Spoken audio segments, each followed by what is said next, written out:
Welcome to another edition of MIW. Got the D-Man here. Good morning to Instagram fans and good afternoon to YouTube if you're watching it there.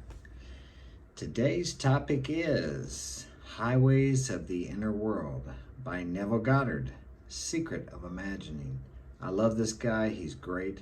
Smash that like button, subscribe, hit the notification bell. Got a video coming out every day. This is good stuff. I'm telling you, you create your world with your thoughts. Whether you believe it or not, either you're doing it by default or you're doing it on purpose. Most people do it by default. They don't realize, they don't think about what they're thinking about. Excuse me. Here we go. And the children struggled within her, and the Lord said unto her, I probably should change that. The Lord said to her, or the law said to her, or God, however you choose to look at it, doesn't really matter.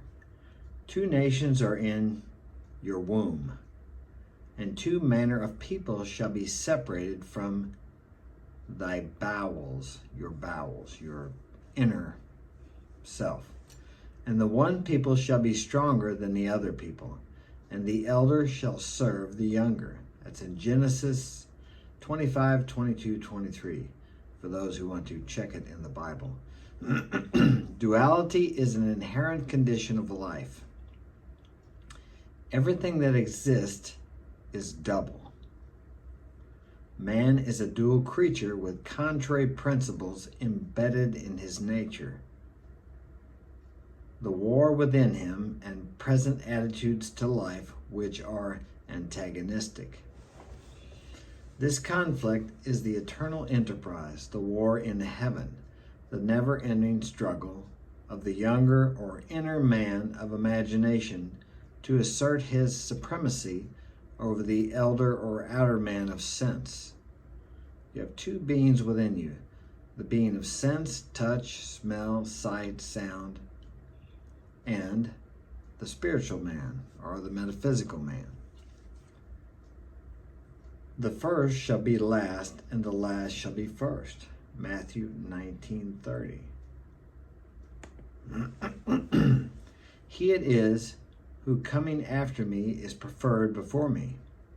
The second man is the Lord from heaven. The kingdom of heaven is within you. It's within you, or you are in it. Man begins to awake to the imaginative life the moment he feels the presence of another being in himself. In your limbs lie nations twain, that's two nations, rival forces from their birth. One the mastery shall gain, the younger over the elder reign. There are two distinct centers of thought or outlooks on the world possessed by every man.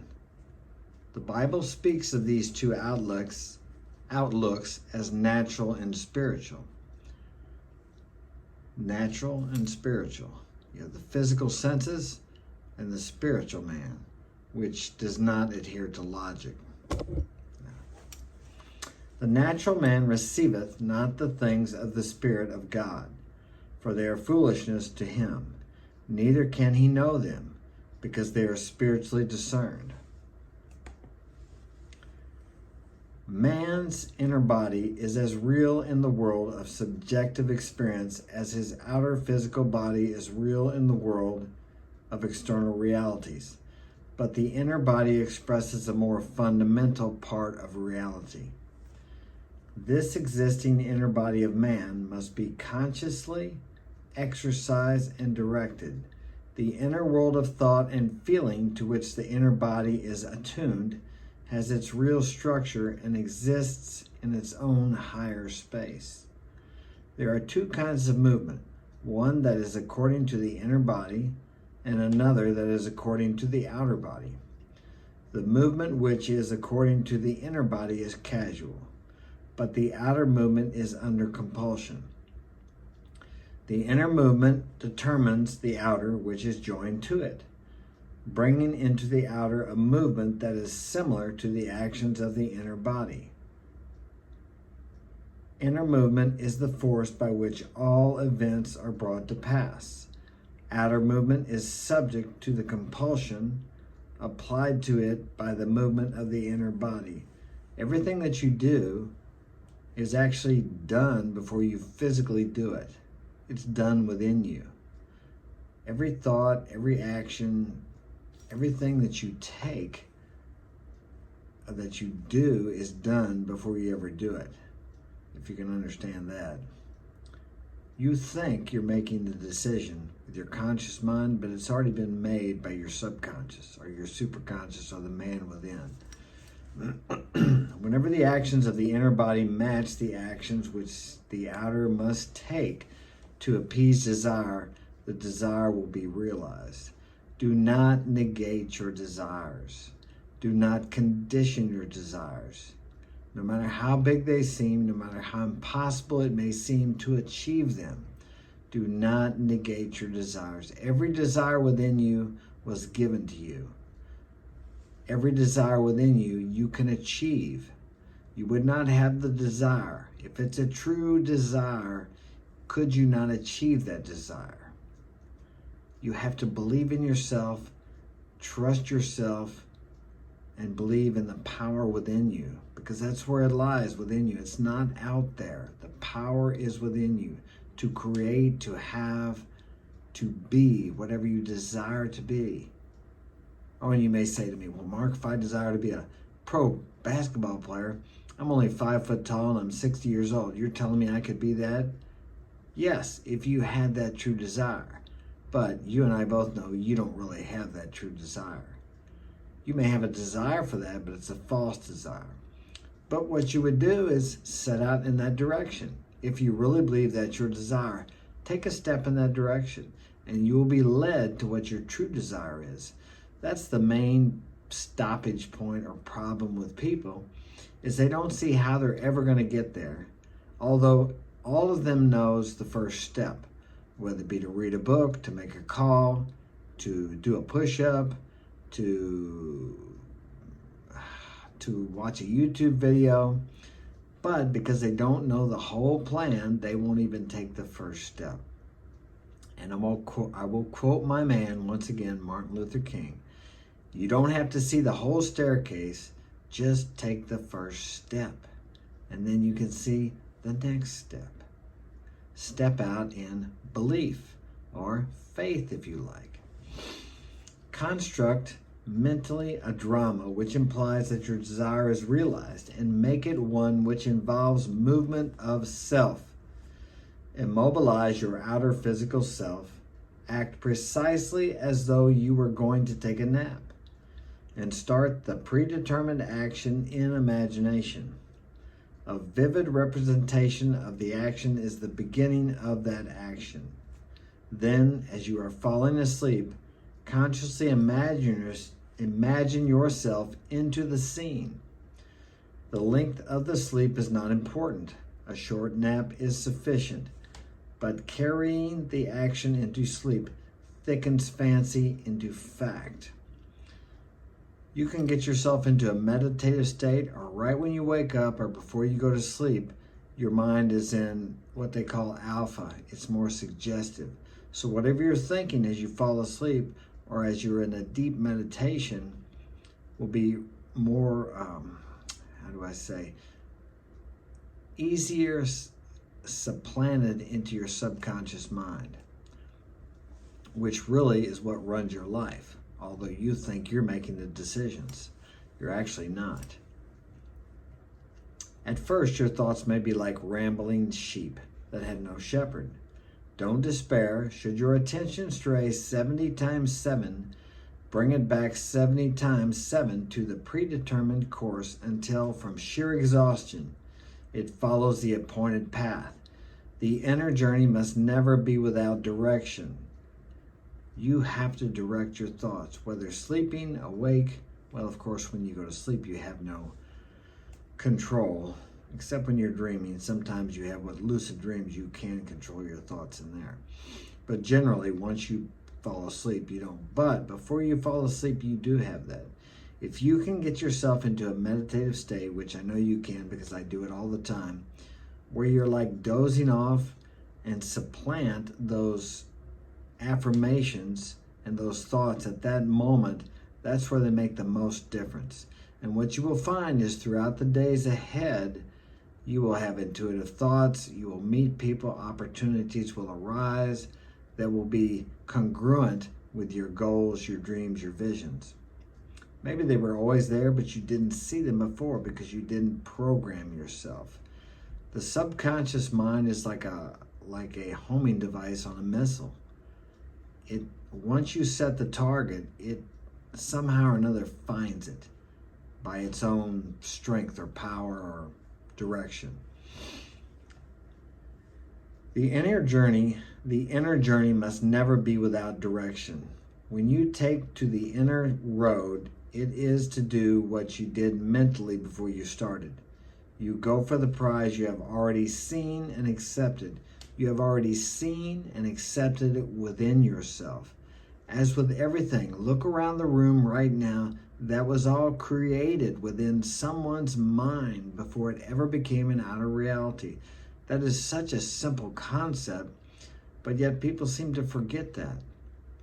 The mind is powerful. I have known, and you have too, but it's probably been programmed out of you. From the time I was 5 years old, that the mind was, the imaginative power was something very powerful.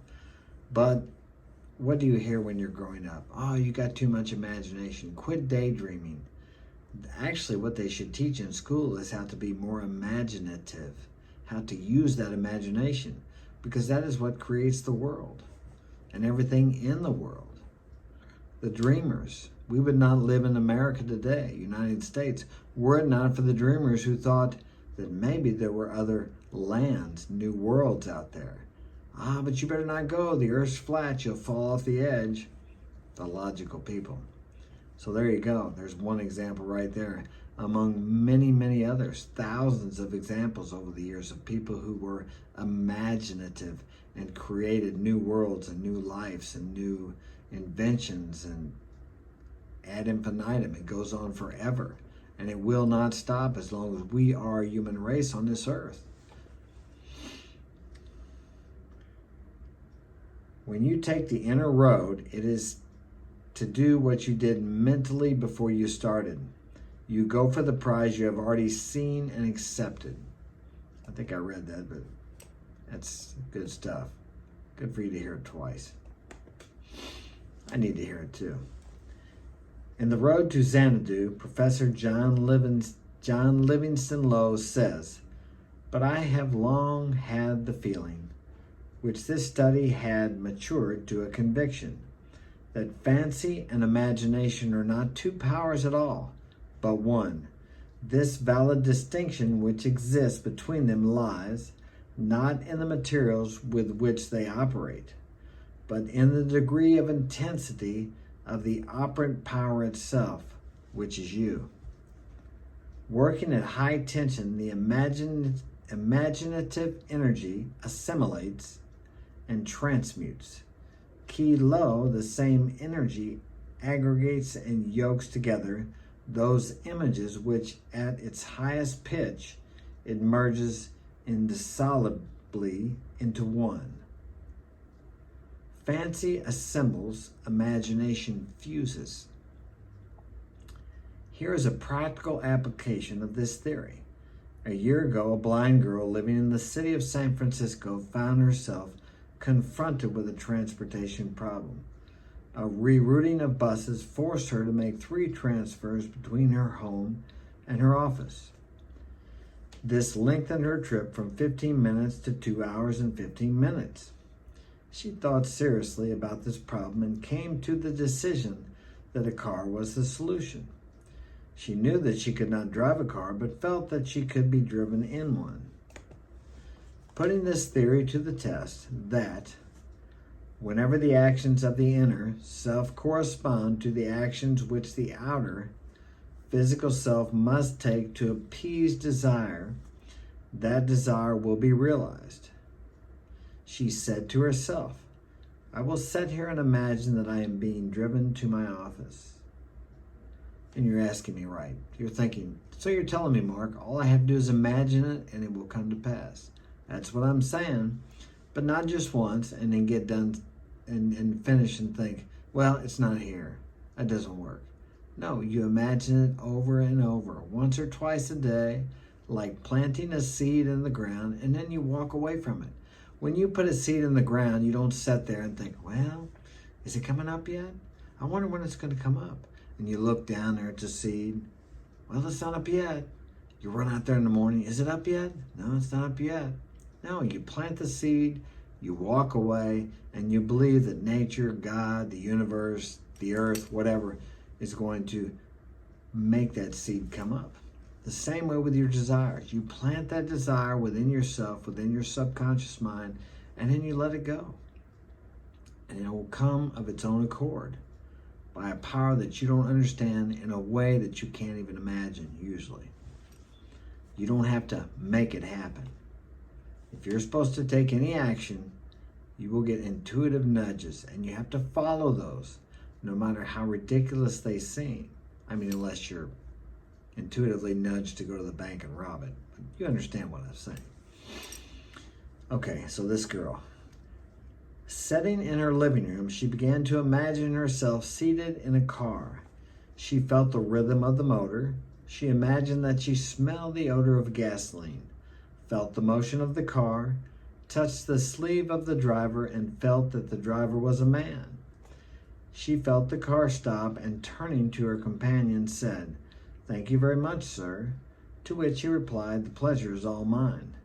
Then she stepped from the car and heard the door snap shut as she closed it. You'll see here what she's doing is using her imagination and her senses. She's feeling, I suppose, or what I would do is I would feel how the seat felt. I would touch the seat. I would smell, as she did. She smelled the gasoline. Maybe if it's a new car, you could smell the newness of the car. Look at the suit or the clothes that the driver's wearing. Did he have a hat on? Is he wearing glasses? View out the front window as if you're actually sitting in the car. Feel the motor. Feel the bumps in the road. Just as if you are there. See it from your eyes, not as a bystander looking upon, but as the person experiencing whatever it is you desire to happen in your life. You do this over and over again. Not all day long, but over and over at certain times of the day when you can get yourself into a relaxed state. And then you make the impression, you let it go. That's the hardest part, is letting it go and quit wondering when it's going to happen, how it's going to happen, and etc. Because you want to make it happen. You don't have to make it happen.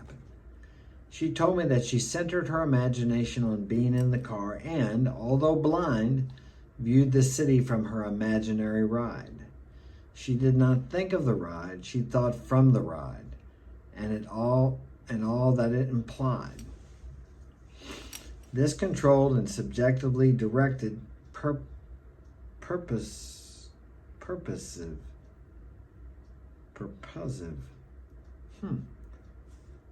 I've never seen that word before.